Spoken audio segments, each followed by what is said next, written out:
千禧之星珠宝独家冠名播出的《谁是挑战王》，我是主持人撒贝宁。其实，在每个男孩心里啊，都有一个飞行的梦想，尤其是最近在《挑战不可能》当中，我看到了那么多跟飞行有关的不可能的挑战项目之后，更是弄得我心痒痒的。接下来，我就给大家汇报演出一下，请各位观众检阅。起飞！呜呼！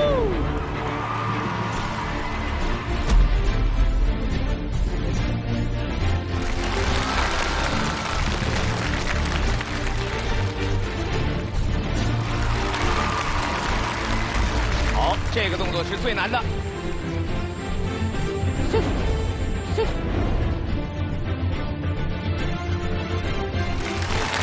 Hello， 谁让你这么快出来的？你就还剩10秒钟，你不能等一会儿吗？非要让我穿帮？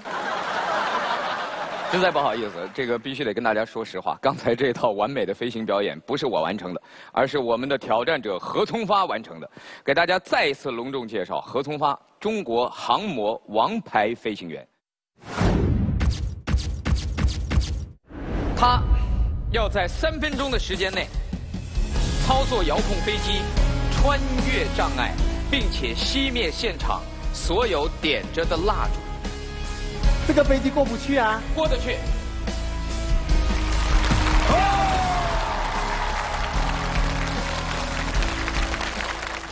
不过今天我有一个小小的梦想，能不能在《挑战王》这个节目里面挑战一下不可能？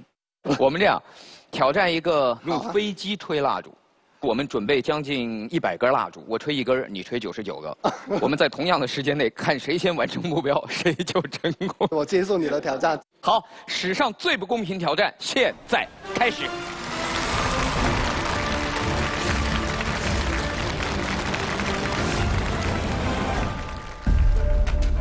好，开始，起飞。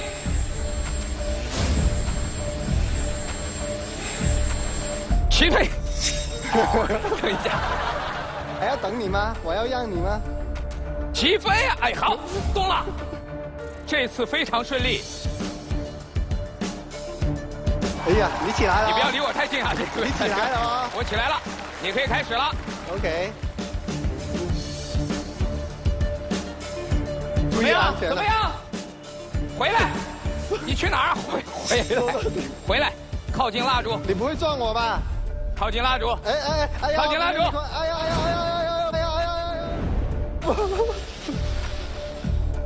撞他！不好意思，我搞定了。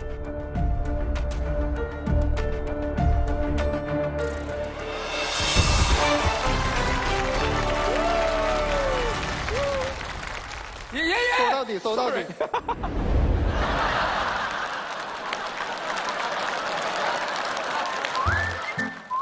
那位无辜的旁观者，我叫你不要看热闹嘛，你非要站在那个地方，我就不信了。好，好，耶！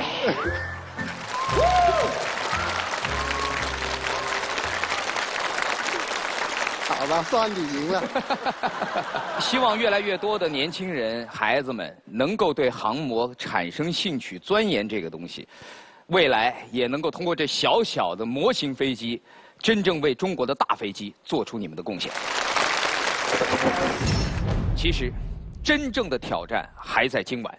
今晚挑战不可能，将迎来一群身披铠甲的热血青年，他们究竟将上演怎样震撼的挑战呢？他们今天能够创造纪录吗？今晚挑战不可能，还将跟随挑战者前往张家界天门山。面对山中气流和险峰重重的阻碍，人类挑战飞行极限的壮举，能否成功？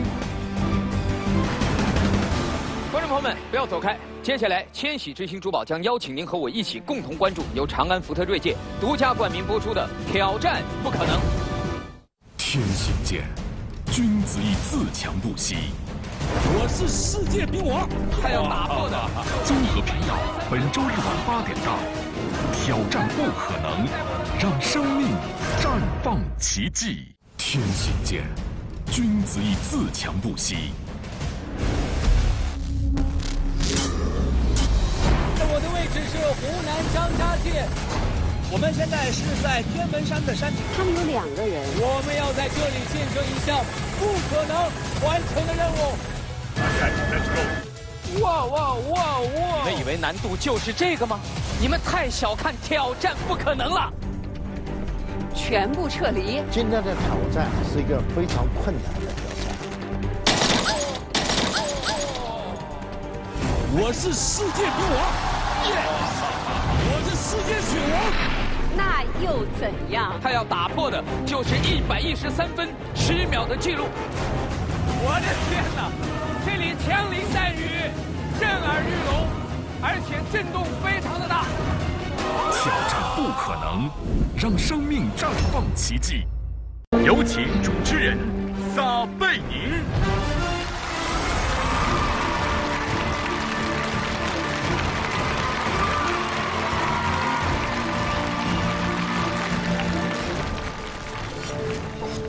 平凡生命，极致绽放，欢迎大家来到中央电视台综合频道大型励志挑战节目《挑战不可能》，我是主持人撒贝宁。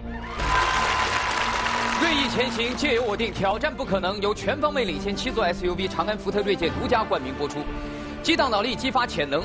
挑战不可能由核桃乳领导者6个核桃独家特约播出，经常用脑，多喝6个核桃。在我们节目播出的过程当中，您随时可以登录新浪微博，使用雷达扫描参与挑战不可能话题互动。同时，您还可以打开微信，点击发现，进入摇一摇功能，选择电视，参与挑战不可能节目的互动，赢取奖品。在这个舞台上，所有的这些挑战者用他们的毅力、勇气，完成了一次又一次看似不可能的挑战，一次又一次突破了在我们看上去绝不可能突破的人类极限。接下来，掌声请出我们的挑战者。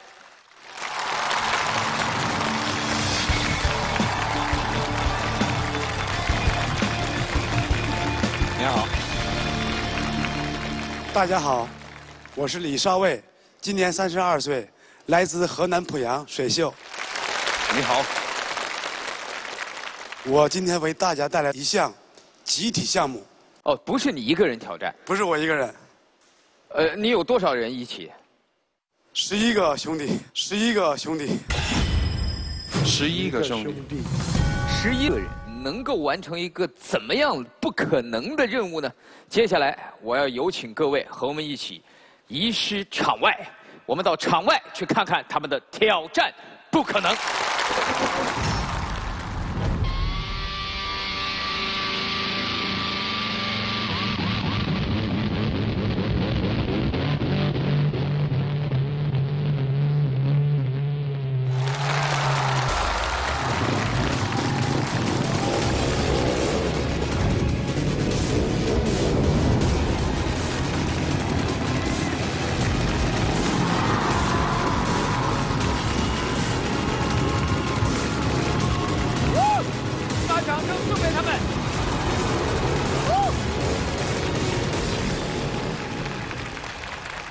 我突然觉得男人呢，天生是和机械连在一块儿的。就当他们戴上头盔、骑上摩托，发出这个马达的轰鸣声的时候，你突然感觉到热血沸腾。我给大家介绍一下我们即将看到的这个挑战项目。在我身后有一个巨大的铁球，这个铁球的直径是6米，周长18.8米。稍后，我们的11辆摩托车将依次进入到铁球当中，在铁球里面同时行驶，保持30秒钟，我们的挑战才算成功。接下来，在之前我们看过一个数据，他们的这个摩托车车长1.74米，然后车速每小时60公里，所以在这样的情况下，一旦出现什么意外，他们的反应速度只有0.3秒。这个几乎是不可能的，这个几乎是不可能的。我听到是11部的摩托车以后，我就觉得笼子太小了，这是完全不可能的。在此以前，节目组做了一个特别不近人情的安排，他们说：“主持人，你能不能到笼子里去试一下？”我说我又不会骑摩托车，他们说没有人让你骑摩托车，你站在那儿，让他们骑着摩托车在你身边飞舞一下。我说你们给我提供什么样的安全保证呢？他们说你自己拜一拜吧。后来他们说华健老师会陪我一起进去，是吗？有这个事儿吗？没有。我们掌声鼓励一下华健评委，你要不跟我一起进去感受一下？没有，我个人认为还是你比较合适。为什么呢？因为你体态比较娇小。就他们想撞的话，没那么容易撞到。那好吧，我相信我身后的这些兄弟们不会给我带来任何危险的，对吗？拜托你们了，小心点儿。会长子，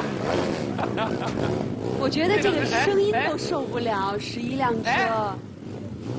你们进去几个车啊？你们进去几个车啊？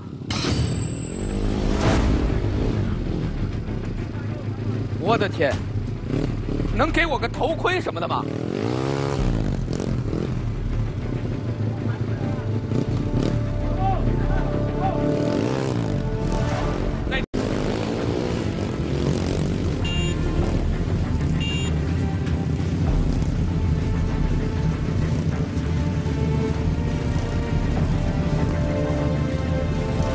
那个，我，祝你好运。有没有买保险？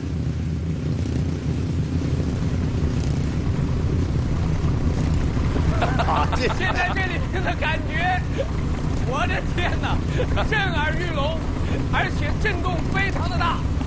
3辆摩托车在我的头顶上转着圈的飞驰，我很难想象，另外8辆车进来以后会是什么状态。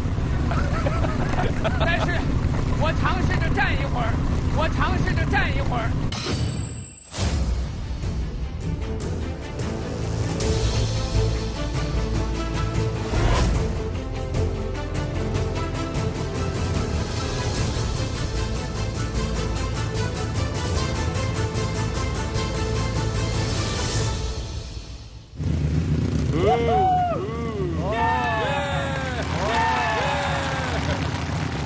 撤退！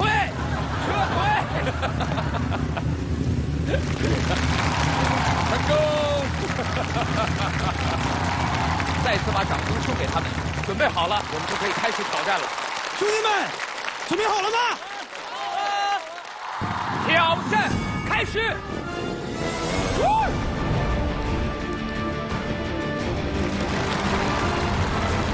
我们看到第1方阵的5辆摩托车已经出发了。根据队长的介绍，他们会分成3层，最上面1层是5辆，中间有4辆，最下面是2辆。现在他们5辆车要开始进入他们的轨迹。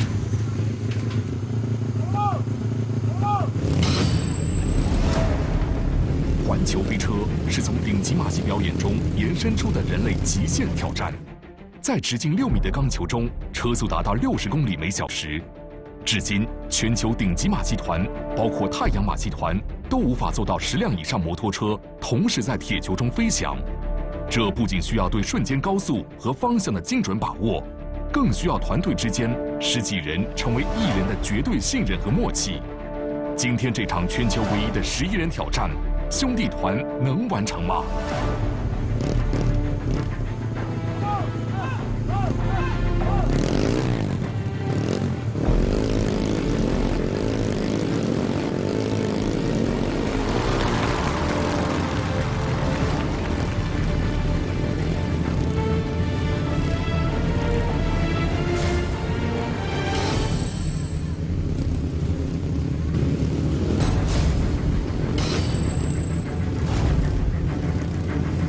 而前面3架不会有太大的危险，第4架加进去的时候，那个时间要算得很准，那是很困难了。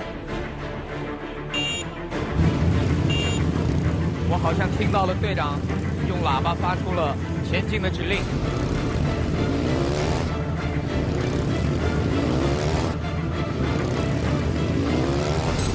4辆，现在我们看到4辆车像流星一般，在铁笼子里面拽出了美丽的光环。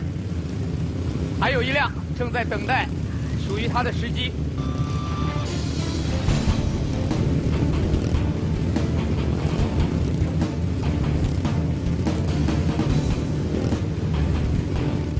好，现在我们看到他们的高度发生变化，漂亮！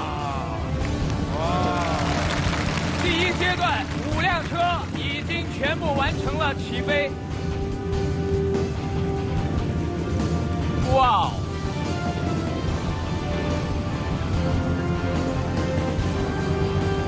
后面的6辆已经全部进去了。按照他们的既定方案，他们要在中间层再起飞4辆，然后留下最后2辆车在底层。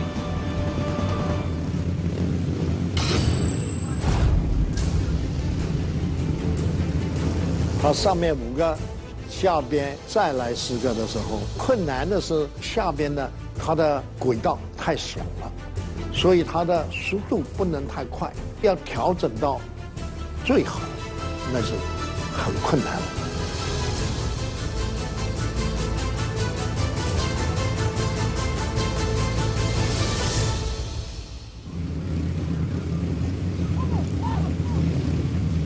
但现在我们看到5辆车，他们是在笼子的中间，太漂亮了，哇，太惊险了！我看到在2辆摩托车当中，最近的距离好像都没有超过1米。最后2辆，他们几乎就是在最后2辆的头顶上飞行。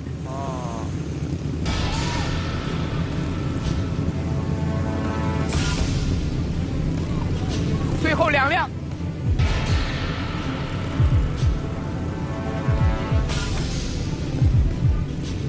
最后2辆，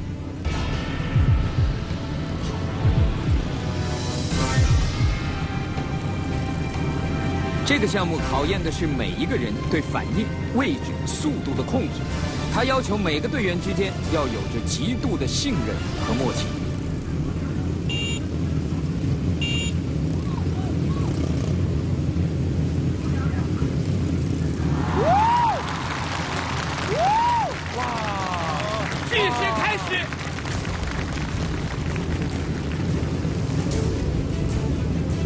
他们要在里面坚持30秒钟。最下面的2辆车，他们运行的这个圆周非常的小，他们的速度很慢，他们随时要提防着他们头上的兄弟。现在他们已经坚持了25秒、26、27、28、29、30，挑战成功！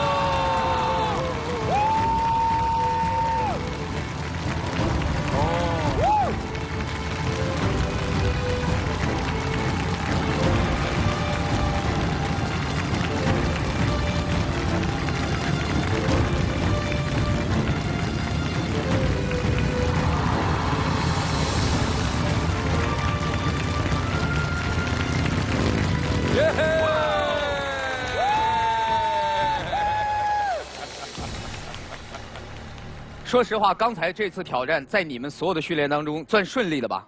非常完美，非常好。我看过很多6架车在里边的，今天第一次看11架车。这是一个记录吗？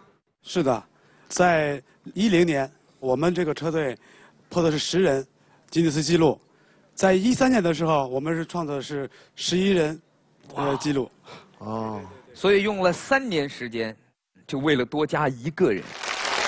赵老师，我想有个请求啊，就是说，我想挑战一下12个人，我想挑战一下12个人。我没听错吧？没有，请给我们这次机会，看行不行？你们曾经在公开场合正式挑战过12个人吗？没有，从来没有过。没有。好。那你第12个队员在哪呢？在那儿。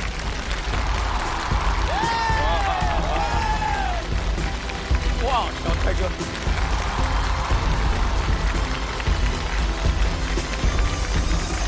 队长，那你们新的战术将会是怎么编排呢？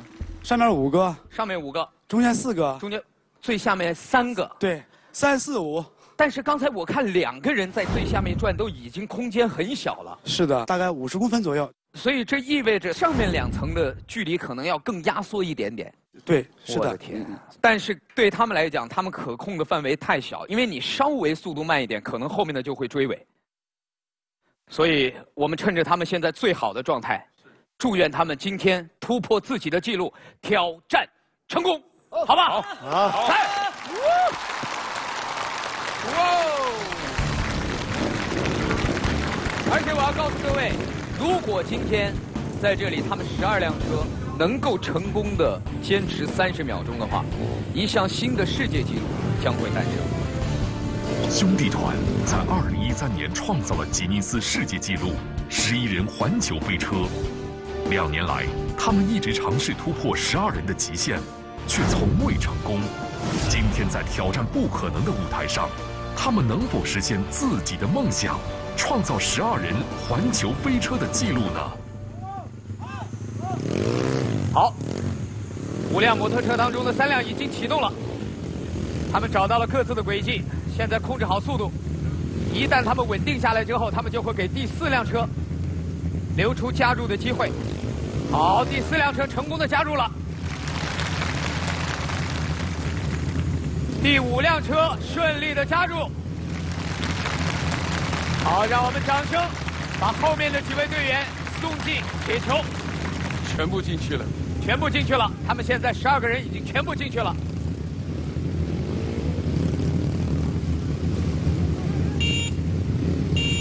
我好像听到了队长用喇叭发出了前进的指令。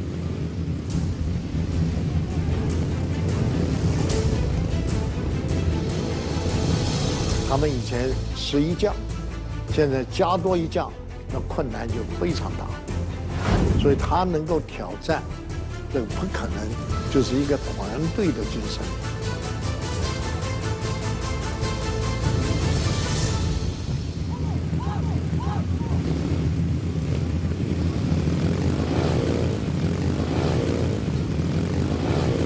哇！4辆车同时启动，太棒了！现在下面的3个人，他们能不能成功的进行运转？成功的进行运转。只要他们开始运行，我手中的码表就将计时。在直径6米的铁笼里，11辆摩托车已显得拥挤不堪。每增加1辆摩托车，挑战的难度也将成倍升级。12个人必须合为一体，像一个人一样去思考和行动，才会成功。面对之前从未成功过的尝试，今天他们能否实现天衣无缝的配合，挑战成功呢？只要他们开始运行，我手中的码表就将计时。好，码表已经开始计时，他们要在里面坚持30秒钟。他们今天能够创造纪录吗？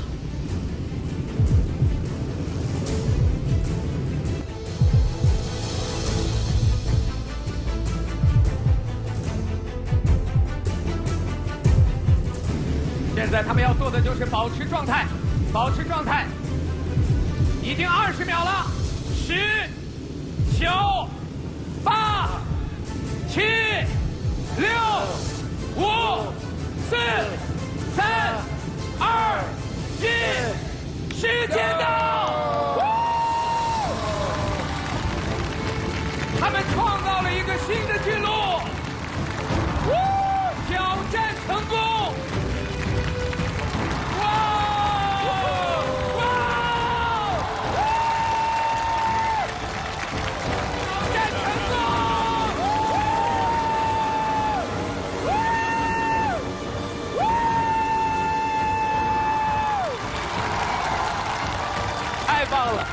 太棒了！观众朋友们，我们3位评委，他们不光挑战了自己刚才11个人的不可能的记录，而且把这个记录现在推向了12个人。他们应该说已经完成了一个全新的世界纪录的挑战。那么接下来，我们所有的人一起回到场内，回到演播室现场。恭喜你们，在2015年的今天，你们破了一个新的纪录。很帅，真很帅！你们就是一个铁血男人帮，跟我们再讲一下你们的情谊好不好？我们在一起已经很多年了，可以说是生死兄弟。我们每天训练，到吃饭，有时睡觉也在一起。我们是手足情深的好兄弟。这次我们挑战成功，我感谢我们的好兄弟、好队友，我感谢你们。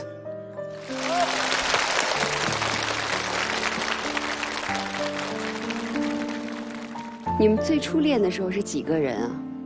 最初练的是6个人。6个人。然后6个、8个、10个、11个、12个，有可能以后还会13个。您准备飞到几岁？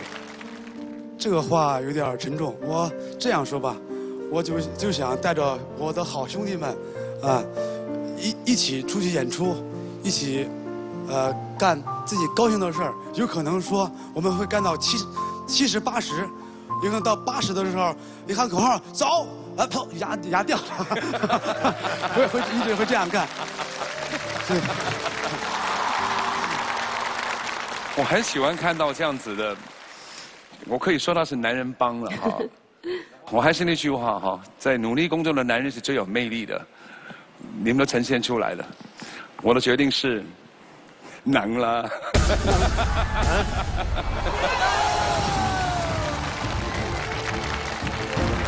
这种团队精神是我们值得效法的，是一个好的队伍。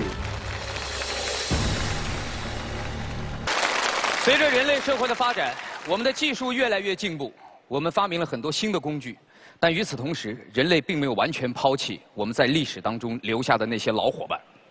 比如说，射箭，射箭运动要求精准，要求肌肉的力量，要求耐心，更要求心境。那么今天，我们的挑战项目就和射箭有一定的关系。接下来要出场的这位挑战者是谁呢？掌声有请。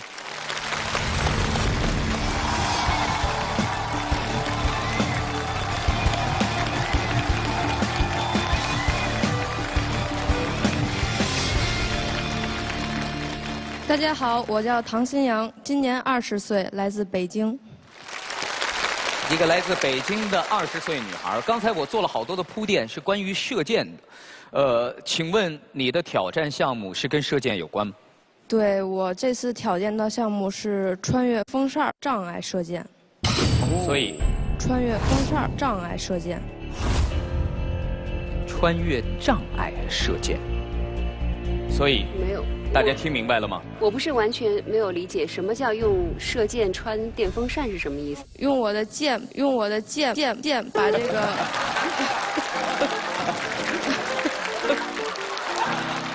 穿你这个电风扇吗？不是，我只是让你有个更感性的认识。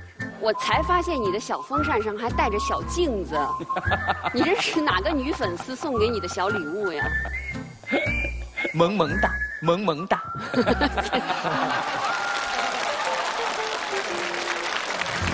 大家千万别以为是这样的电风扇，请上道具。哇哦！哇哦！那个风扇出现的时候是很震撼的，它推进来的时候，几乎整个门都好像遮住了感觉，然后才进来。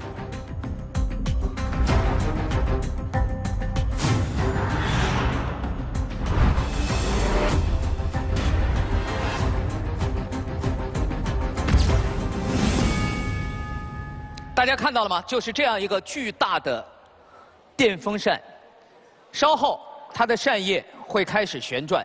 这个电风扇的速度是多少？1秒转1.5圈。1秒钟1.5圈。我要告诉李博士，这个从数学的角度来讲，计算是很简单的。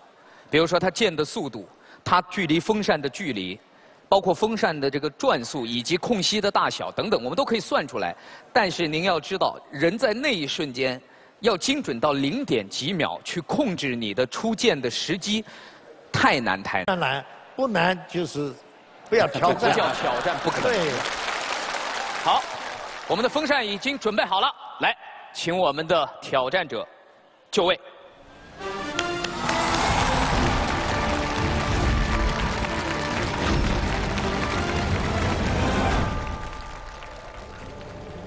现在风扇已经开始旋转，就是这个速度。它这个电机的启动到它到达稳定的速度需要一点点的时间。我们的挑战者将会在风扇转到一定的稳定速度之后，随时开始他的挑战。准备好了，可以随时开始。来，掌声鼓励一下我们的挑战者。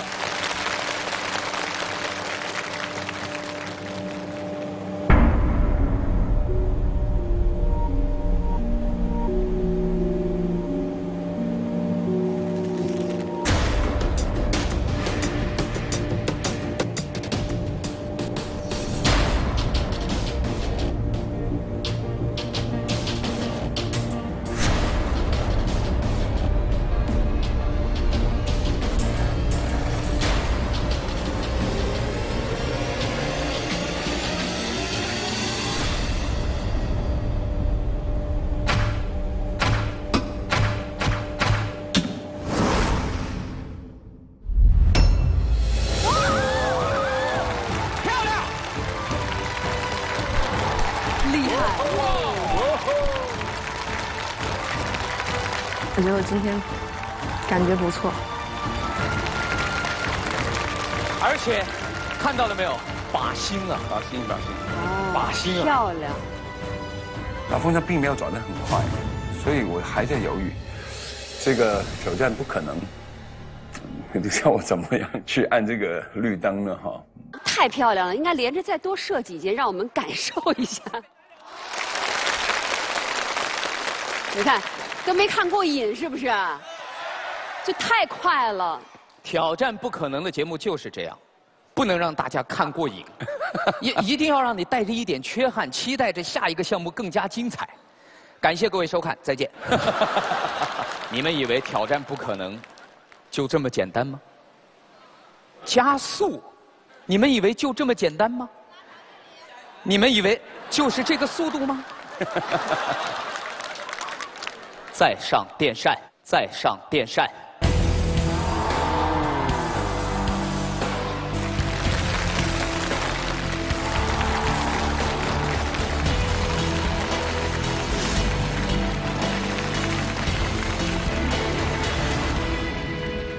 怎么样，观众朋友们？两个风扇落在一起，我们的选手要找准两个风扇扇叶之间的空隙，将他的箭射中后面的靶心。来，选手做好准备了吗？好了。做好准备了吗？再上道具，再上道具。你们以为难度就是这个吗？你们太小看挑战不可能了。哎，还真的。哇哦！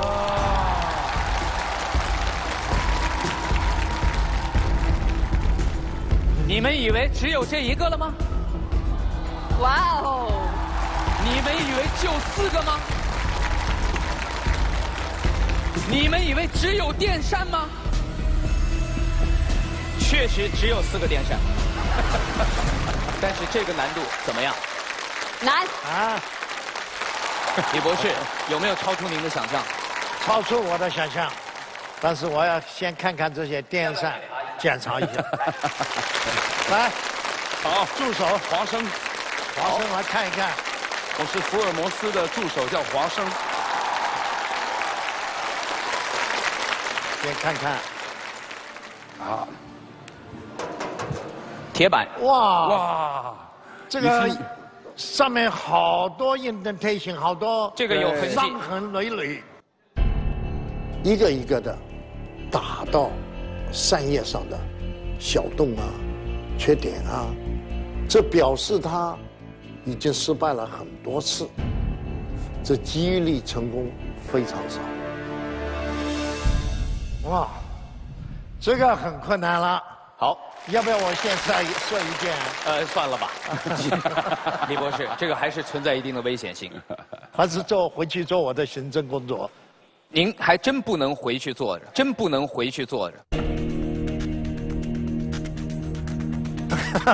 因为什么呀，李博士？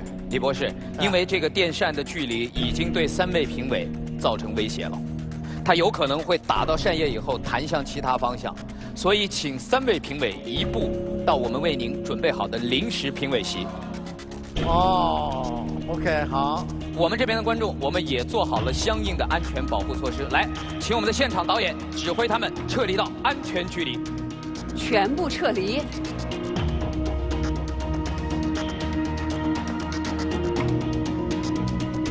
穿过4台电风扇的箭，有可能被急速旋转的扇叶打飞，造成安全隐患。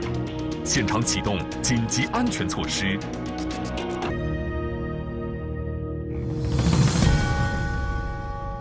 挑战者做好准备了吗？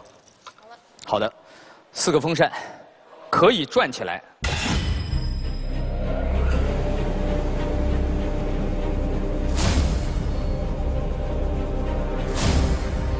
挑战者将在距离目标25米处射箭，使箭穿过4台急速旋转的电风扇，并击中箭靶。挑战者共有3次机会，只要其中1支箭命中，即为挑战成功。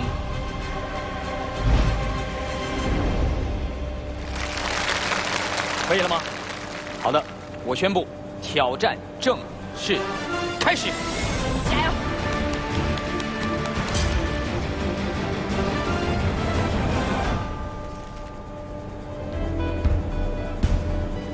今天的挑战是一个非常困难的挑战，因为有4个风扇，它的速度不同。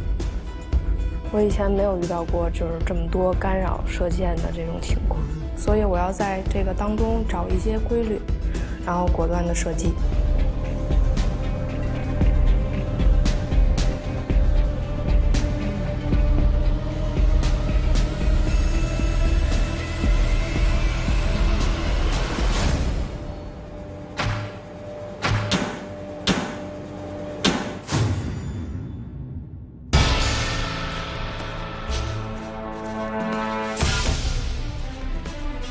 第1箭没有射在靶上。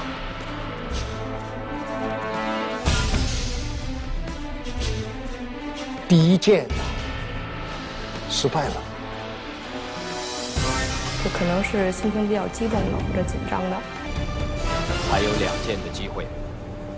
来找一个最大公约数。准备好了，可以示意我。第2箭挑战开始。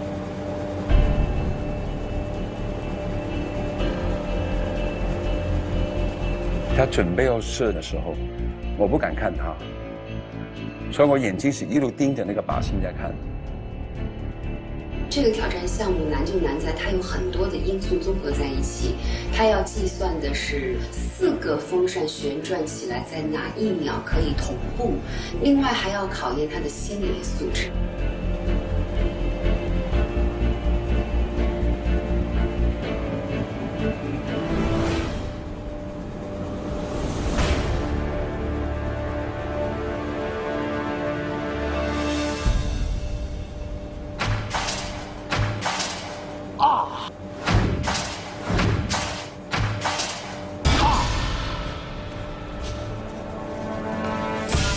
箭断了。我射第2支箭的时候，可能就是因为紧张了。第2箭4分5裂。现在我在现场能够找到箭头，还有1节箭身、箭尾，所以可见这个风扇的力量有多大。第2箭断成了3节。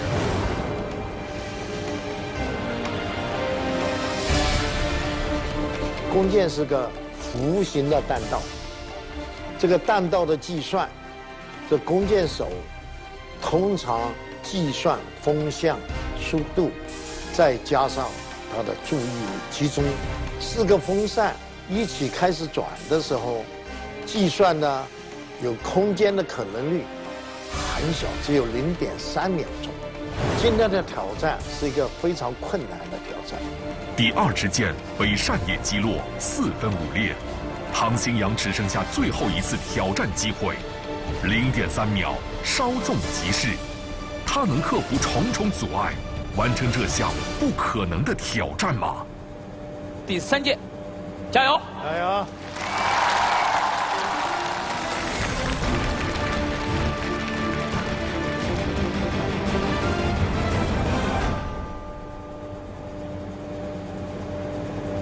第3届，开始。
全场尖叫了，很鼓舞大家的。我很喜欢这个挑战的名字叫逆风射手，人就是得要逆流而上的这种勇气和决心。那一刻我心情还是挺激动的。他完成了挑战不可能，变成可能。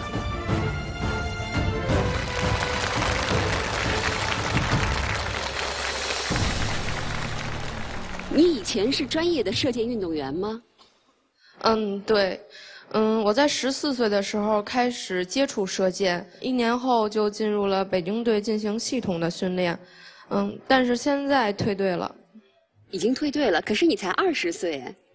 那时候生了一场病，我父母和教练都觉得我这个身体条件不再适合进行系统训练，所以就退队了。那时候心里确实是特别难受，我就不想再跟射箭有任何关系。那后来呢？后来我找到了一份教小朋友的工作。那些孩子他们那种单纯和简单喜欢射箭的心，是我最初的那种对射箭的那种坚持和信念。所以我觉得，其实也算是就是那些孩子给我从那段低谷的时间里给拉了出来。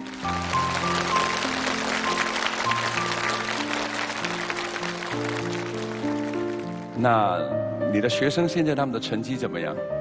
我带了他们也有一段时间了，他们也特别的努力，进步也特别的快。在前一段北京市比赛中，他们也取得了不错的成绩，是个人和团体的第2名。在我们评委投票之前，我最后还有一个问题：你未来最大的愿望是什么？我的梦想是教出一个世界冠军。我好厉害！对这个，我觉得梦想嘛，就应该说大一点儿。他要万一实现了呢？那唐新阳今天的这项挑战，最终能否进入我们的荣誉殿堂呢？我的决定是能。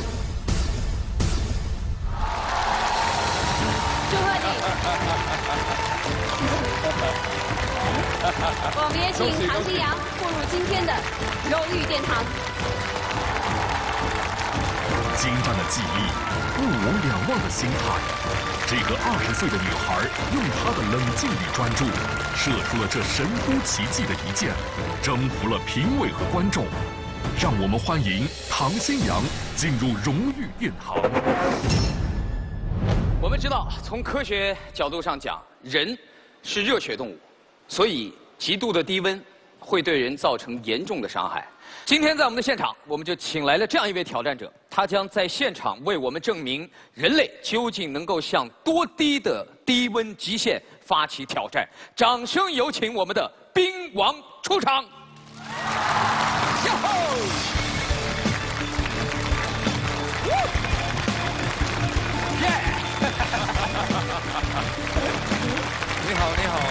大家好，大家好。我的名字叫金松浩，我是世界冰王，耶！我是世界雪王，双料冠军。世界冰王和雪王的双料冠军，就冰雪之王呗？怎么解释？全身呢和冰接触时间最长的世界纪录保持者。多长时间？113分10秒，将近2个小时。113分。从远古冰川时期开始，严寒就是人类生存的最大威胁，而人类也从未停止过与严寒的斗争。抵抗超低温的挑战，对科学家探索人类的耐寒极限，研究人类提高耐寒能力的方法，具有极大的价值。来自东北的金松浩，从1986年开始耐寒锻炼，2012年他击败了荷兰冰人维姆霍夫。2014年，他在吉尼斯中国之夜创下了113分10秒的新耐寒世界纪录，成为世界第1冰王。今天，他能够刷新自己的纪录，挑战成功吗？有这个信心吗？有。来，掌声祝老金挑战成功！加油！好，去做准备吧。他还需要换衣服、上道具。是，好。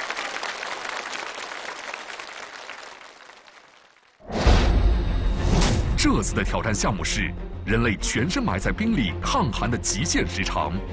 现场准备了一个2.5米高的玻璃柜。金松浩将站在其中，加入冰块掩盖头部以下的整个身体。他需要挑战的时间是113分10秒。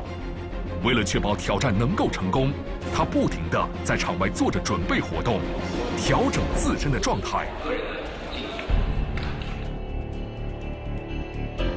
半个小时过去了，可能因为紧张的缘故，金松浩一直没有做好挑战准备。长时间的等待让现场的观众显得有些焦急。为了缓和现场的气氛，评委董卿开始唱歌暖场。我唱一首以前在节目当中也唱过的歌，唱一段送给大家，掌声响起。掌声响起来，我心更明白你的爱。董卿评委的暖场让现场的气氛再次变得热烈起来，但是场外的金松浩还在继续调整状态。这个是颜色，结果里外现在都透支了，所以今天晚上我要挑战吧，好像没有把握，怕失败。我这人就怕失败，因为它消耗了能量，消耗太多了，生命体征不平稳情况下就不建议挑战。热身准备已经过去了59分钟，金松浩一直没能调整好状态。现场准备挑战使用的冰块在逐渐融化，最终可能导致挑战无法进行。现场的观众朋友们，临时出了一点小小的意外的状况，那么到底出了什么情况？来，我们掌声有请老金回到台上来。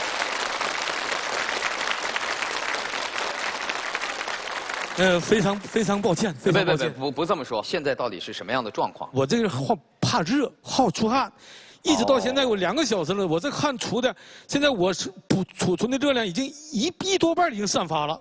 这个时段如果让我挑战的话，我恐怕没那个信心，恐怕没那个信心。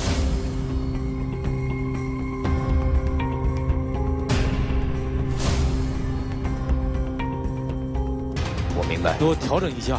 重新发起挑战，重新发起挑战，重新发起挑战。完全理解。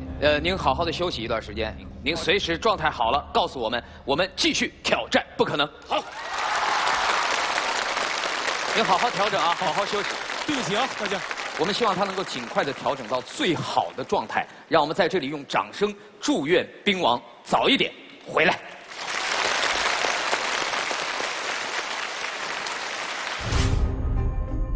都放弃的时候，我觉得没走向这个我的挑战的舞台，非常遗憾。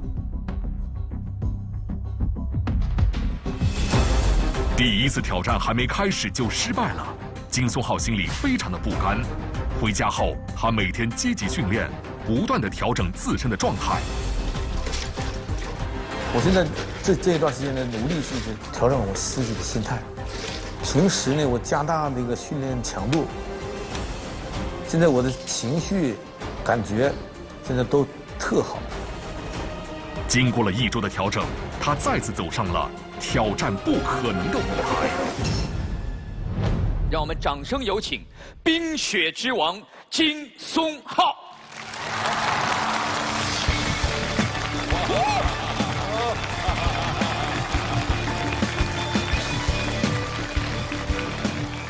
我想问问老金，就是重新回到我们的舞台，这是节目组的要求，还是你自己的要求？我要求。你自己向我们提出这个要求，为什么？上次很遗憾，这个遗憾我不能再留下去，我要挽回来，给大家一个交代，给大家一个交代。我们就一起见证您变不可能为可能，加油！加油！哇，他的手掌现在充满了热度。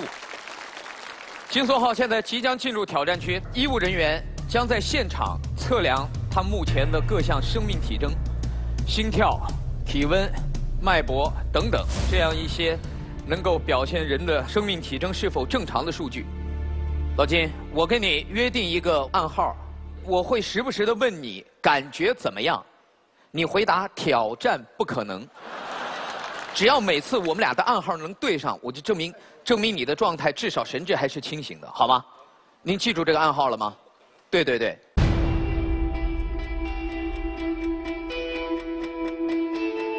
这个项目考验的是人体的呐喊能力。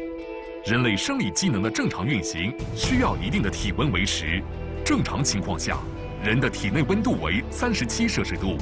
当人处于寒冷环境中，体内温度降到32摄氏度以下，就会逐渐失去知觉。一个人究竟能够耐受多大的寒冷，取决于他把体温保持在32摄氏度以上的能力有多高。今天金松浩能否打破自己的呐喊记录？挑战不可能啊！第一次挑战忘掉吧，第二次挑战我一定能赢。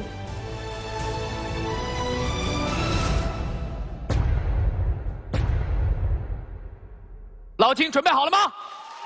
来，现在我们开始往容器里加冰。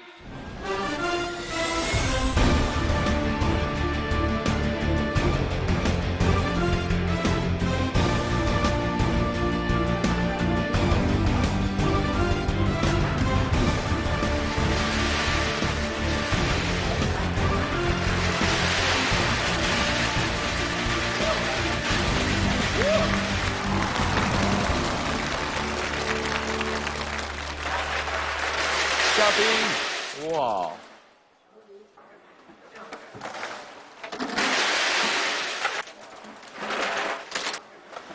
老金的爱人今天在现场吗？因为我个人知道，金夫人是老金每次挑战最重要的心理和精神的支撑。我相信此刻最担心的人，也是最关注场上挑战的每一个细节的人，一定就是他。来，掌声送给老金的爱人。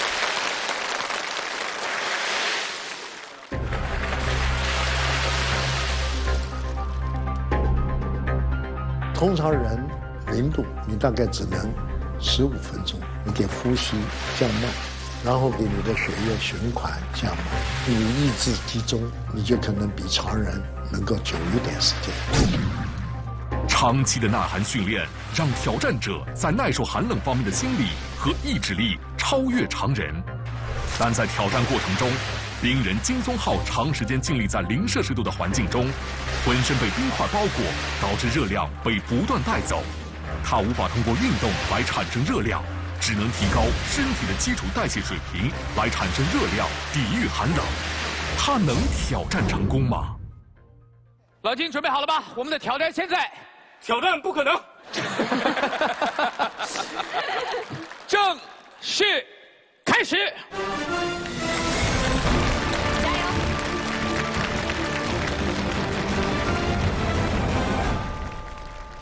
现在挑战刚刚开始，有什么问题想问他们？此刻你皮肤上面有没有什么反应？没反应。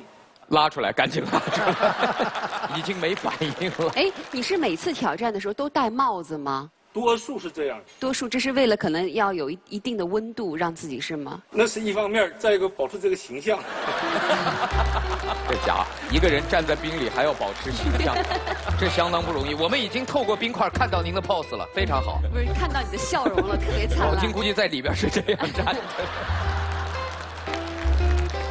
行，老金，你的挑战时间非常的充裕，113分钟。我们希望你能坚持下来。在这个过程当中，我们会把你转移到场侧，然后随时告诉我们你的情况。当你有觉得任何不舒服、不能继续挑战的时候，示意我们。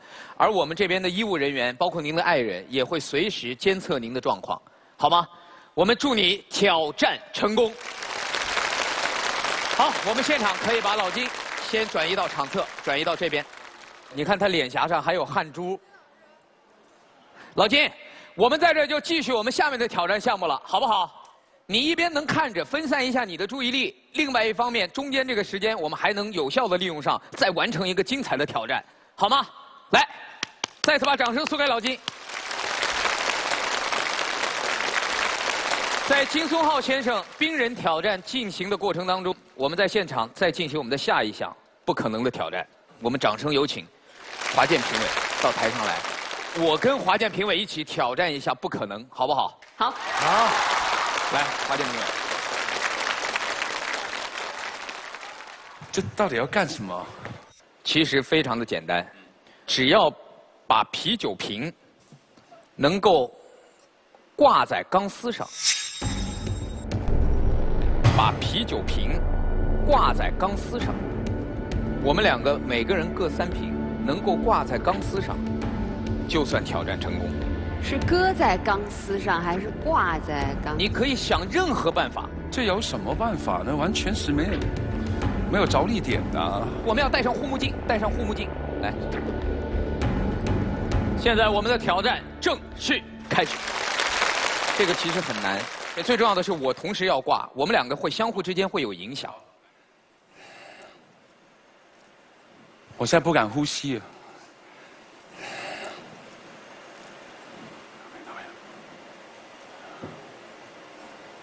哎，等一下，他在，哎呀，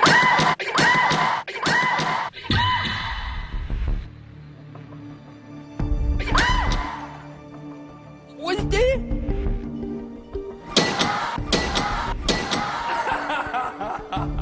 我发现有一个特点，我们挂了第1瓶很简单，有第2瓶下去的时候它会转，它是会转，对，钢丝会转动。我们这样，我们再降低一点难度。我们争取就挂3瓶，我们两个一个人挂1瓶，然后我们两个合作挂上1瓶，3瓶挑战成功，好不好？好，来3瓶啊！好，华健老师，来，不行，再转，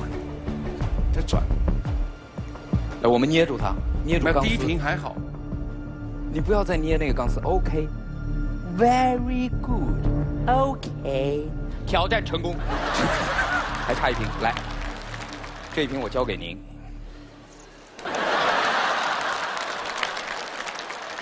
华健大哥加油！一起唱歌啊！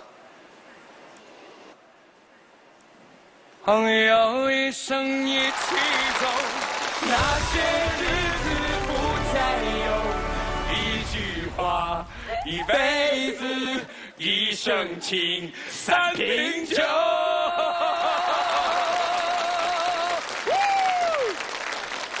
我觉得，既然是挑战不可能，我们现在已经站在了人类的巅峰，但是我们还可以再更高一点，再来1个，是吗？好不好？好，我来啊，你来，我来，我非常同意。我找个好地方吧，不能在中间，中间这个地方太脆弱了。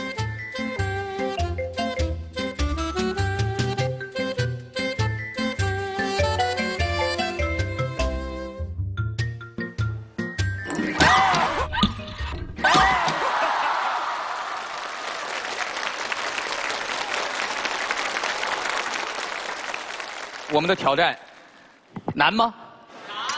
确实难，但是大家可以想一想，我们稍后即将登场的挑战者，他将会挑战一个什么样的难度？答案稍后揭晓。我们先插播新闻，插播新闻。我们那位医生，现在老金的体温大概是多少？36度1，正常，正常，正常，正常。好，现在感觉怎么样？挑战不可能。他回答完全正确。这个项目您觉得怎么样？挑战不可能。我觉得有点不对了，哎，就现在只剩下这一句的话，也有点吓人。你刚才看到那个我跟华健老师挂啤酒瓶了吧？感觉怎么样？挑战不可能。精彩，精彩，赶紧拉出来，回答错了。我们现在跟您开个玩笑啊，是想分散一下您注意力。现在已经33分钟了，老金在冰块里33分钟。哇，还有不到100分钟，您就挑战成功嘞！加油，加油！掌声有请我们的挑战者登场。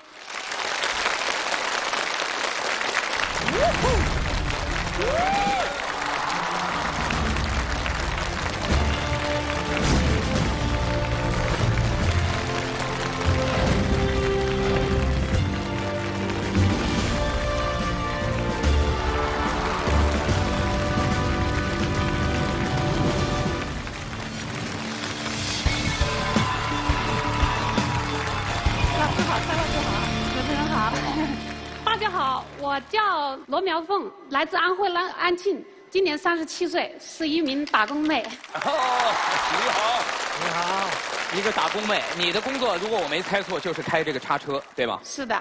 开叉车的女司机多吗？我所经历过的厂，就我一个女司机。所以你开叉车来到现场，挑战项目跟叉车有关吗？有关的。今天呢，让她跟我一起来完成叉车挂啤酒的这样一个项目。您今天想挂几瓶？今天想挑战一下自己，5瓶。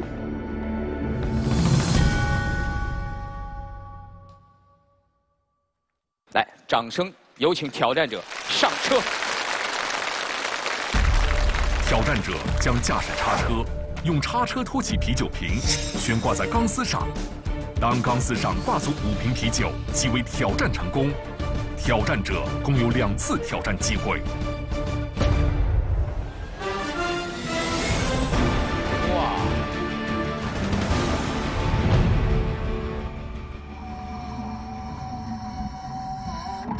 我们用人手摆第4瓶摆不下去，更不要说使用叉车了。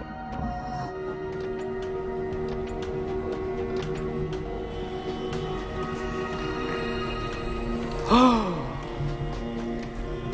天哪！尽量保持安静。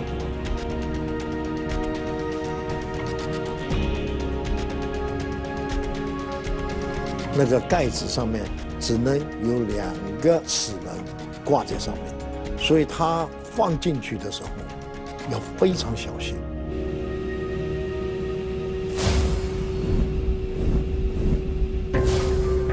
我们看到酒瓶在不停地摇摆，现在是最危险的时候，如果稍有异动，就有可能会使酒瓶掉落下来。现在必须等待酒瓶稍微平稳下来，才能继续。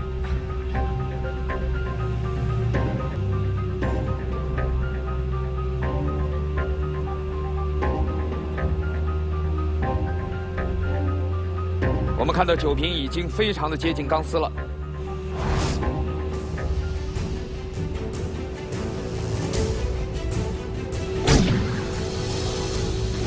好的，酒瓶的瓶盖已经成功的接触到了钢丝。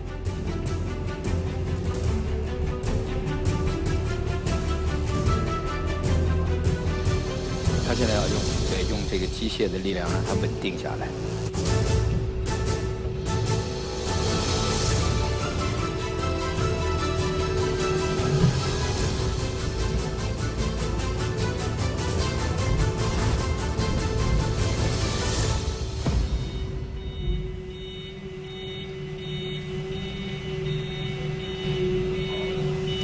好的开始是成功的一半，太棒了。第一瓶已经上去了，但是万里长征刚刚迈出了第一步。现在挑战者又成功地举起了第2瓶啤酒。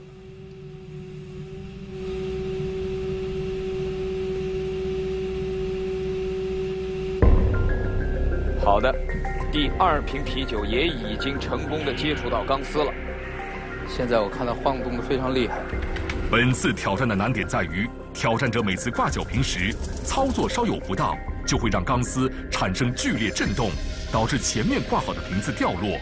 钢丝上瓶子挂得越多，需要挑战者更加精准的操作，而他承受的精神压力也会越来越大。挑战者现在准备挂第4瓶了，离他的成功越来越近。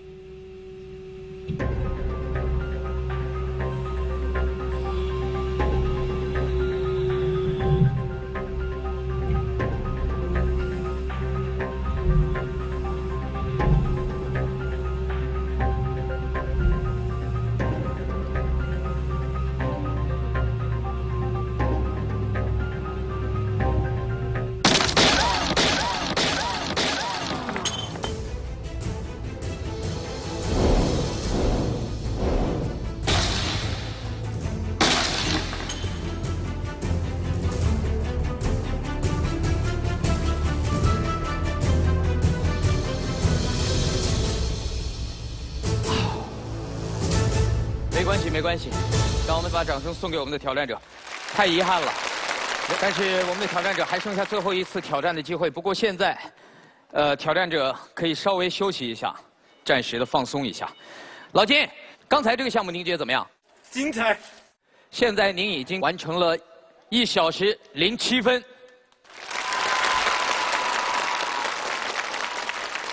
我能感觉到现在老金也是还是有一点点哆嗦。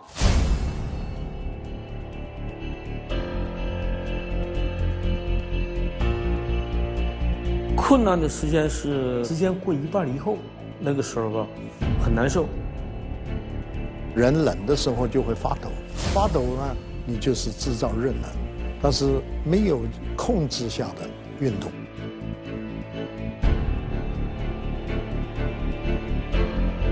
老爸已经60了，但是始终坚持自己的路，我也没办法，我就挺担心，我就每次都是陪他身边。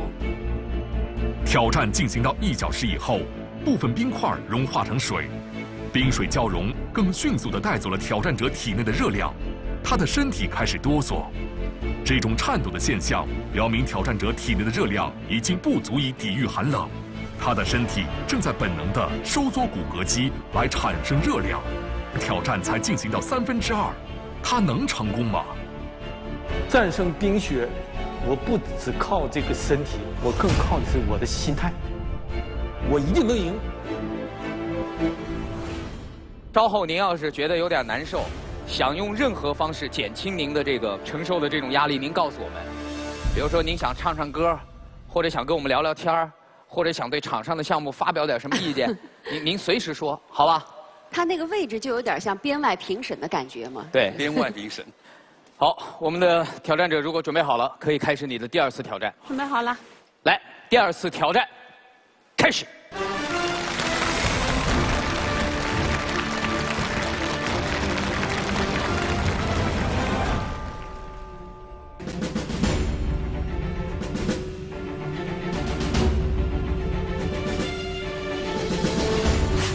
有了之前的经验，第2次挑战开始后，挑战者顺利地挂好3瓶啤酒。面对曾经失败的第4瓶，这次他能否成功呢？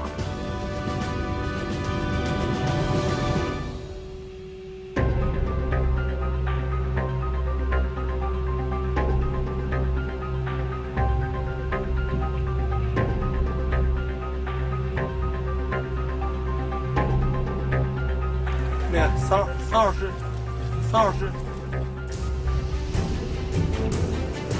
桑老师，桑老师，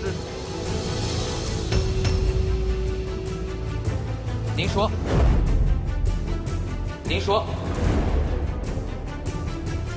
您说，桑老师。加冰，冰不够，往里加冰。要干哈？冰不够了，要加冰。行，我听见了。老金呐，是他的那个肩膀好我像露佩服你，出来了。来，上冰，冰。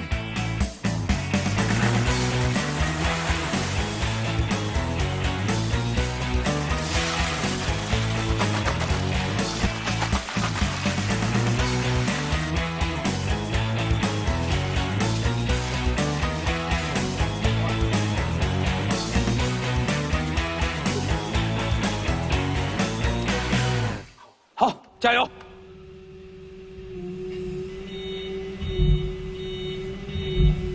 哇！每次一听到这个倒车的声音，就是一次胜利的标志。这时候我们看到挑战者已经准备在挂第5瓶了。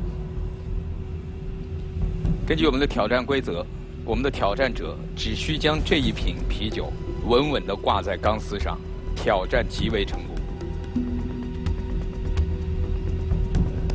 人的视力跟注意力集中力，慢慢会减低的，影响到他自己的注意力跟心手配合。我是在凭着自己平常练习的那种感觉，而不是凭着视觉来挑战的。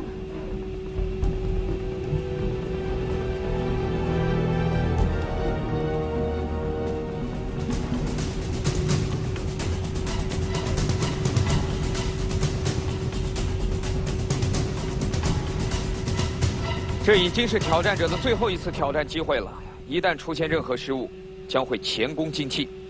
现在不仅仅是在挑战他的技术，更是在考验他的心态。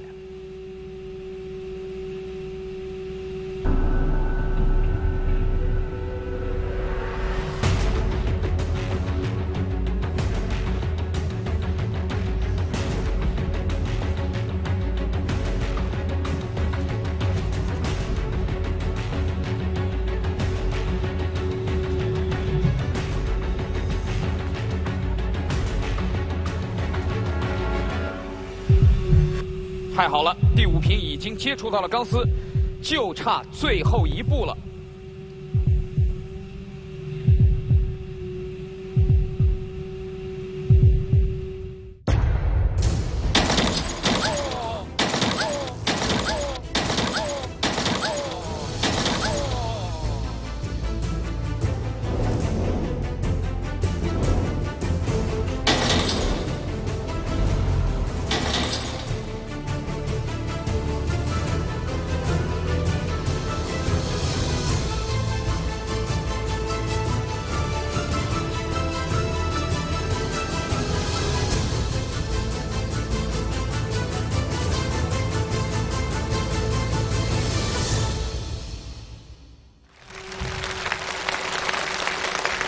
非常遗憾的在最后一瓶，而且我们知道越到后面，其实难度越大。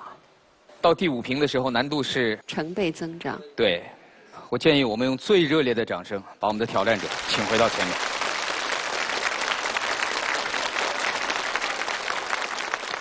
没关系，没关系。已经很精彩了，已经很了不起了。但是我还是要遗憾的宣布，根据我们的挑战规则，挑战没能成功。不过这一点都不影响这个项目在我们心中那种不可能的地位，因为我们刚才都看到了，最好的成绩是他已经挂上了4个。因为我觉得罗玉凤很不容易，她首先她的职业很特殊哦，我们很少说，看到一位女叉车司机，你怎么会想到要进行这样一个挑战呢？我呢，从小是生在农村哦，我就想出去闯一闯，家里比较困难嘛。所以我想，总归要学一个手艺嘛，是吧？刚好有一个朋友，他在厂里开叉车，之后我一打听呢，工资还蛮可以的，有1400-500块钱一个月，我就觉得心里特开心啊，感觉好像找到希望了，有出路的那种感觉。其实他也告诉过我，他说这个行业是很苦的，他说女人干不了。我说我们从农村里出来的，什么苦没吃过，是吧？虽然我不能比你男人强吧，但至少也不能输给你们男人吧，是吧？所以你从学叉车到现在有多少年的时间了？14年。你现在比一般的男的司机都开得好吗？物流公司里面呢，一般男的话，一天的话卸得好的话，也就卸5、6个集装箱，因为那个比较难卸。我就是不服输嘛，我也在心里暗暗较劲的。最好的时候，我卸了8个。你真是不服输啊！你开叉车做过的最让人不可思议的事情是什么？印象最深的一次就是去年4月份吧，开叉车救了人。救人？对。哦。那个时候呢，大概是在中午12点钟左右吧，刚好坐在办公室里准备去吃饭，这个听到外面好像说起火了，我也顾不上吃饭，我就马上把叉车一开到那边去救人。但是我叉车开过去呢，叉车太矮了，我就叫我们厂里那个同事把那个梯子架在叉车上面去。哇！楼的话差不多接近4层楼那么高。你救出了多少人？救下来的话，一共救了8个人。哇！现在想起来呢，刚好走到厂里呢，那个楼又倒塌了。哇！塌掉不一会儿呢，那边锅楼又爆炸了。其实真的像电影一样啊！其实是很恐怖的一个场面。我突然觉得叉车真的是你的好伙伴哎。我已经今天欣赏过你跟叉车之间的那样子的精准。然后我有一个巡回演唱会，我将会去到宁波，然后我诚意邀请你来我宁波演唱会，好的，然后好的，全在一起来，祝贺你，谢谢，加油，谢谢，加油！好，再见啊，再见。感觉到没成功的话，心里还是那股劲在那里，好像觉得好像很遗憾。我下次我一定会成功的，我还是不服输。加油！李博士，加油！我看看老金的情况啊。小金，我跟他比，他因为你呼吸的频率好像稍微高了一点啊。对，他在调集全身的能量。35度1，体温有所下降，降了1度。这个确实是因为他在消耗大量的能量，所以为什么我也知道113分钟10秒这个数字，不是随随便便说偶然的就产生的，它确实是到最后是在用身体的极限。在挑战的后期，它机体的这个产热和散热呢，逐渐的失去平衡了，所以这个阶段呢，就表示它的已经接近了它耐受低温的极限了。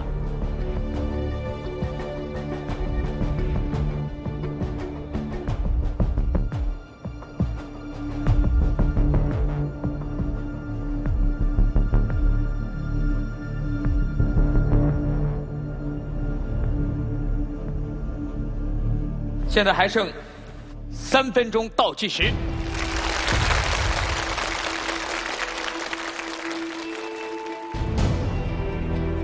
倒计时的那3分钟，确实很难。我的身体各个机能各方面，我确实很难受。第一次挑战忘掉了，第2次挑战，我一定能赢。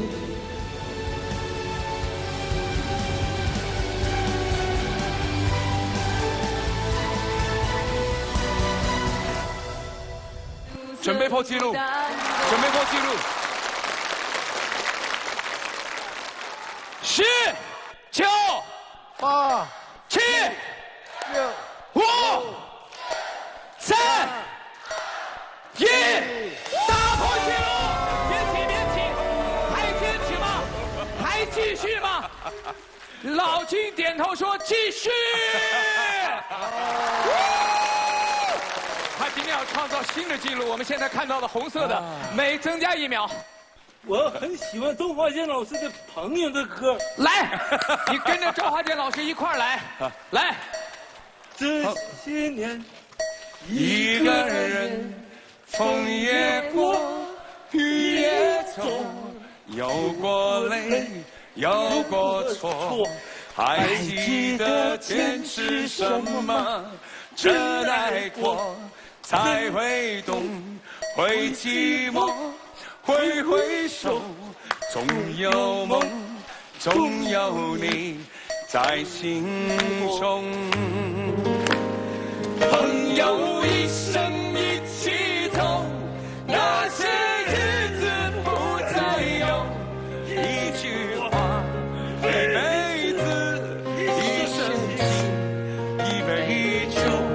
朋友曾孤单过，一生朋友你会懂。还有伤，还有痛，还要走，还有。你已经把你的记录提高了2分钟，你举手了吗？结束了吗？不是，结束。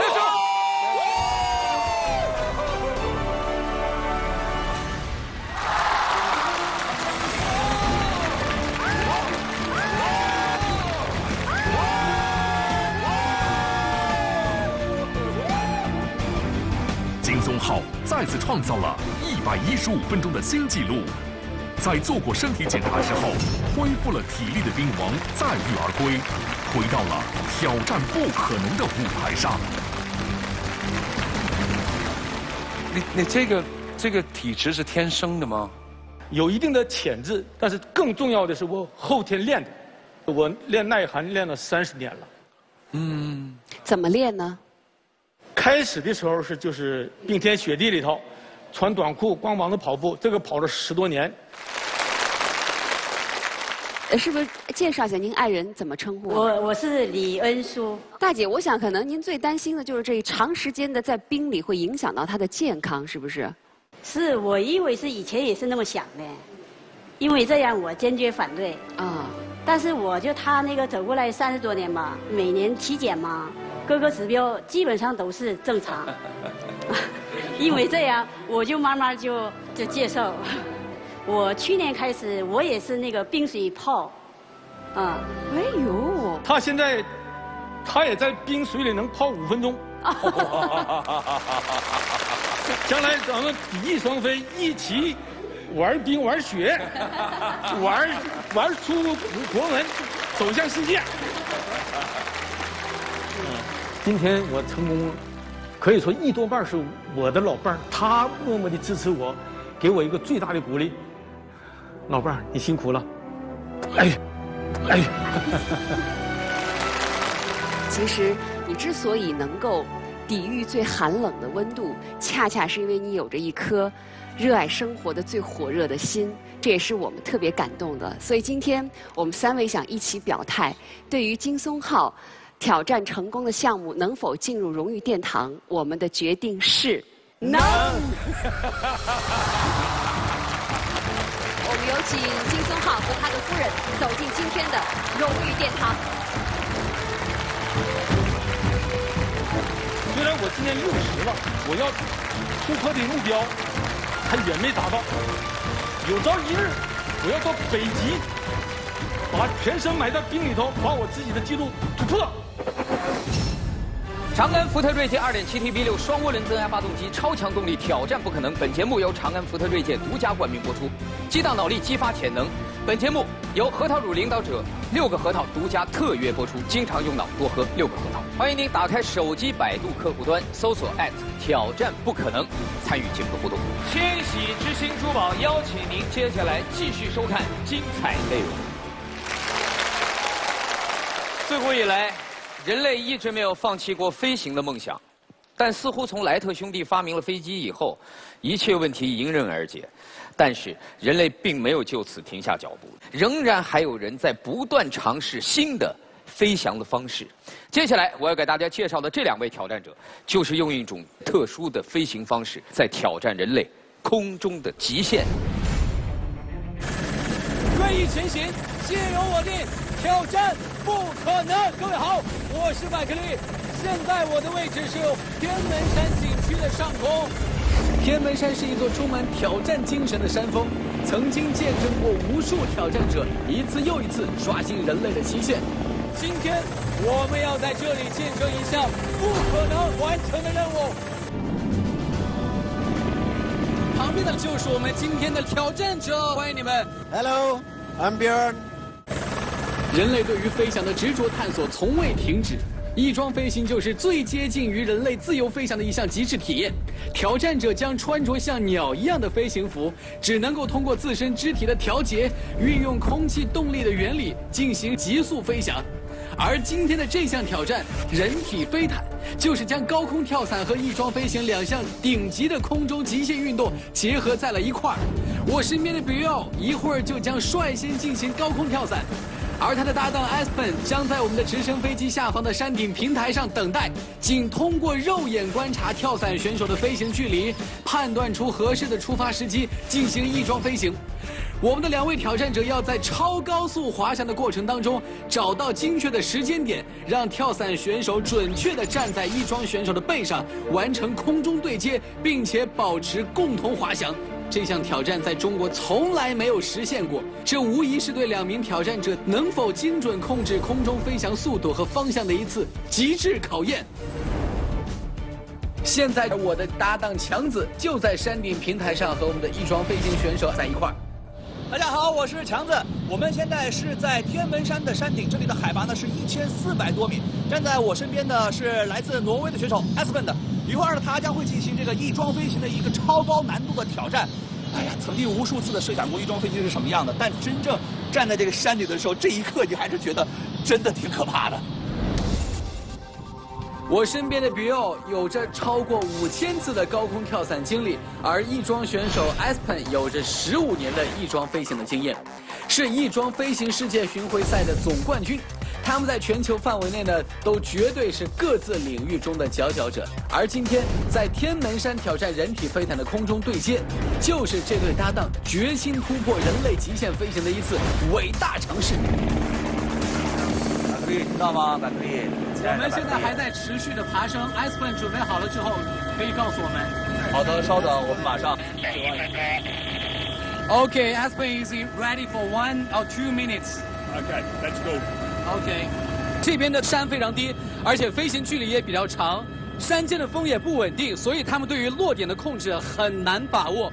So the height here is okay? No, no, no. Not high. Okay. We're now at 3,600 feet, and we need to go to 7.5. So we have double the height. Double. Yes. 我们现在飞得还不够高，它还要再飞高1倍。我们必须要爬升到7500尺才能够符合他们的起跳条件。现在已经进入云端了，祝我们好运吧。百克力，你们准备好了吗？我们还在持续的爬升。好的，我们这边可以了，等你们消息，好吧？好的。Aspen is ready。百克力，你们现在高度是多少？你知道吗？我们的现在高度是4300。啊，7500尺。现在我们的高度突破了5000、5120、5130、5500尺，还有最后的1500尺，我们就可以完成我们的起跳高度了。我们快接近我们的起跳点了，那就已经可以了是吗？上面准备好了吗？好，我们的挑战者已经把头盔戴起来了。好的，我们在等你们啊，做最后的这个指示啊。OK。打开舱门了。啊？什么？你说什么？打开舱门了 ，Aspen。现在我们的位置是6700尺。好，在这个高度，他的另一组搭档马上就要跳了，还要再往上。选手要求再往上爬升一点。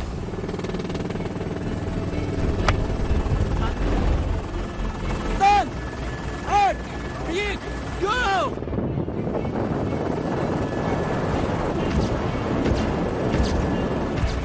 跳了，跳了！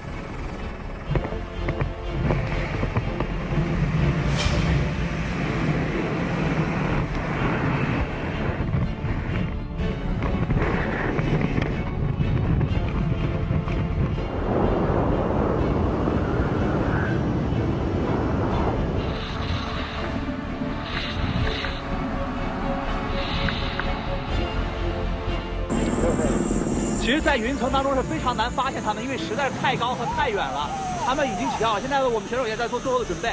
要到一个相对的高度的时候呢，我们这边的选手呢就要跟随着一起跳下去了。这他也是在反复观察他的队友的这个位置。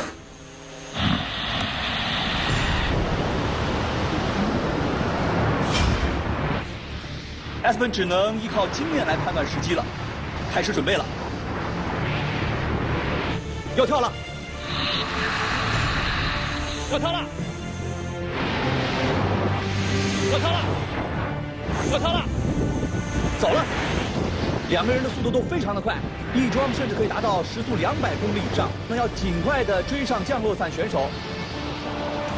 我们看到这个降落伞的速度比我们想象的要快非常非常的多，其实比这个亦庄飞行的速度没有慢多少，几乎是呼啸而过，从我们这个山边擦着山体就过去了。然后他们还在空中进行一个追逐，越来越近了，越来越近了，完全无自主动力啊！他们是必须依靠肢体调节方向和速度。能不能踩到亦庄选手的背上 ？Aspen 快要追上了，能不能踩到亦庄选手的背上？亦庄选手现在要逐渐的减速，还要减速，他们两个人才能保持同步，才能够完成我们今天的人体飞盘。你看他还在追他这个队友，马上就要追上了，我们看到，马上就要追上了，我们看能不能踩到亦庄选手的背上，就差一点儿。哇！哇！哇！哎，两个人错开了，第一次挑战失败。那么在中国呢，从来还没有人完成过这样高难度的空中对接，太遗憾了。他们现在各自分开了，准备降落了。由于场地的限制，他们只能降落在距离起跳点非常远的一个狭长的通道上。他们必须控制好飞行的方向，还要尽快的把速度降下来，因为他们用的这个降落伞呢，确实是速度太快了。好的，已经安全的着陆了。高空跳伞与亦庄飞行结合而成的这项极致挑战，不仅要求两位挑战者拥有绝对精湛的高空飞行控制能力，更考验二人之间的默契配合。第一次的挑战失败，就是由于亦庄选手对起跳时机判断错误，导致二人对接时飞行高度已经过低，必须打开降落伞准备着陆。经过缜密分析，他们决定再一次向不可能发起挑战。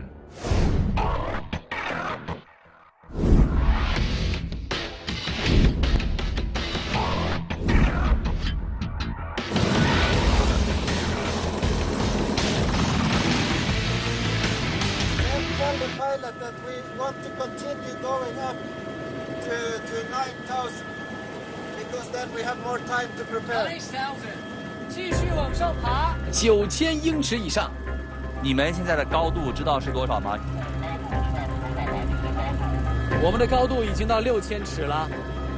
为了获得更多的空中调整的时间，要求直升飞机爬升到更高的位置。上一次是7500，这一次9000英尺以上。好的，百克利，你那边可以了吗？准备好了吗？他们已经打开机舱门了，准备。他们已经打开机舱门了。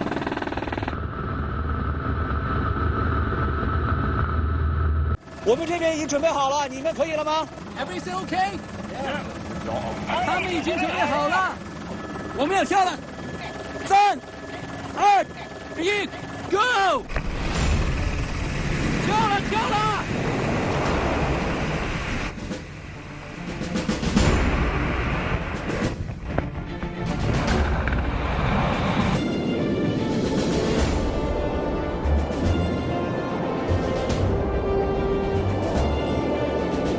！Aspen 呢还在不断的寻找搭档的位置。那么第一次呢，亦庄选手也是起跳晚了，那么两个人呢就没有能够完成人体飞毯的空中的对接，在没有任何指令的情况下，完全要依靠他们经验来判断，这个对选手是一个非常大的一个考验。Aspen 呢现在呢在等待他的这个队友降到一个合适的高度，那么他再从这个天门山的山顶上跳下去。现在我们听到声音了 ，Aspen 在准备。哇！好，走了。阵风呢对它的飞行轨迹和速度的影响呢都非常大。我在现场呢设置的风速呢也非常快，要求他们必须对身体保持一个非常精准的控制。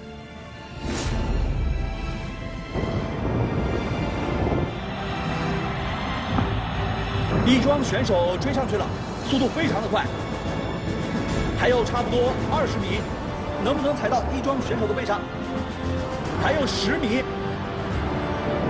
就差一点了，能不能踩到亦庄选手的背上？现在他还在追他这个队友，马上就要追上了，我们看到。 马上就要踩到亦庄选手的背上了，哎，晃了一下。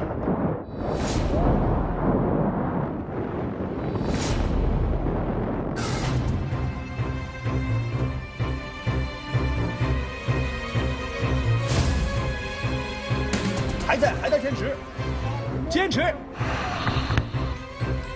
我们看一下能不能对接上。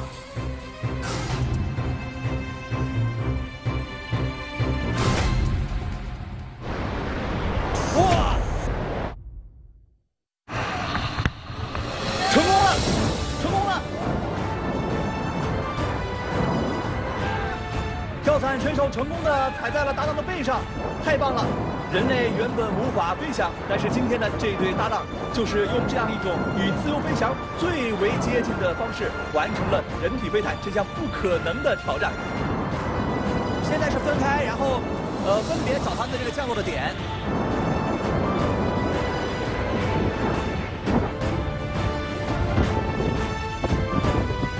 好的，降落伞已经打开。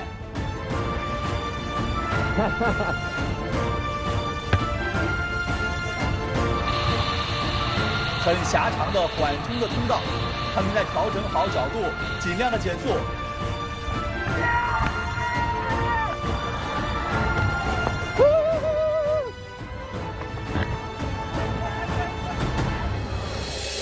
挑战成功。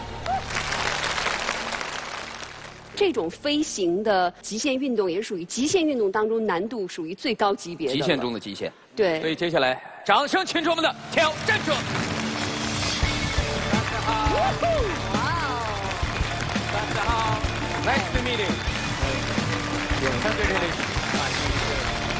给大家做个自我介绍吧，两位。My name is Björn, and I'm 38. My name is Espen, and I'm 36. 你有没有害怕过？ I think we are always a little bit scared, and we should be. We also have this toolbox to control the fair with, and that is our long experience and training to control the fair and to be safe. 你们觉得这项运动的意义到底是什么呢？ This is as close as you can come to human flying. I feel that it gives meaning to give 100% in life. It gives meaning to challenge myself and try to achieve more, dream, go further. And my arena, my venue, is the air. That's where I find my challenges. 我们要尊重生命，尊重运动，甚至尊重恐惧本身。可能这样的一种态度，才是真的 热爱生命，所以今天对于两位的挑战，能否进入我们的荣誉殿堂，我最终的决定是能。